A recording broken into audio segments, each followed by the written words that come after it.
ও সসা, কোনে যাচ্ছ? এইদিকে এসো।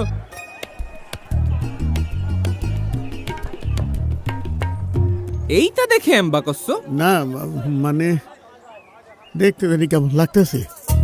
আরে এটা তো বডিওল ক্যামেরা, তাই না কোন ভাই? বডিওল না, বডি ওর্ন ক্যামেরা। ওই একই কথা। তা এটা দিয়ে কি করে? আমি তোমারে বুঝাই, দাঁড়াও। এইটা দিয়ে ভোট কেন্দ্রে কিডা আসতেছে কিডা যাচ্ছে সব রেকর্ডিং হতে থাকবে।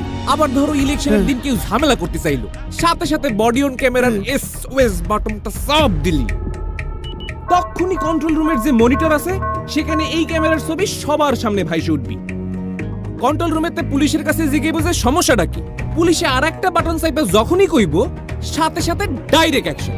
তখনই সশস্ত্র বাহিনী, বিজিবি ও আইন শৃঙ্খলা বাহিনী আইসে এই সন্ত্রাসীগুলারে ধরে যে যে আকাম করব একদম লাল দালানে ঢুকাই দিবে।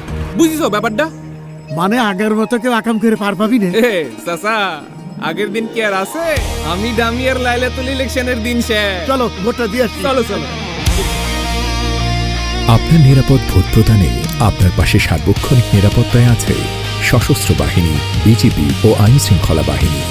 শান্তিপূর্ণ ও সুষ্ঠু ভোট প্রদানে পুলিশ বাহিনীর বডি ওর্ন ক্যামেরা ও ভোট কেন্দ্রের সিসিটিভি ক্যামেরায় সার্বক্ষণিক নজরদারিতে এবং নিরাপত্তার চাদরে বেষ্টিত থাকবে প্রত্যেকটি ভোট কেন্দ্র।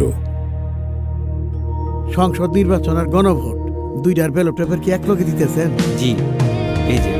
তাই আপনার সাংবিধানিক অধিকার প্রয়োগ করে দেশ পুনর্গঠনে অংশীদার হয়ে দেশের মালিকানা বুঝে নিন।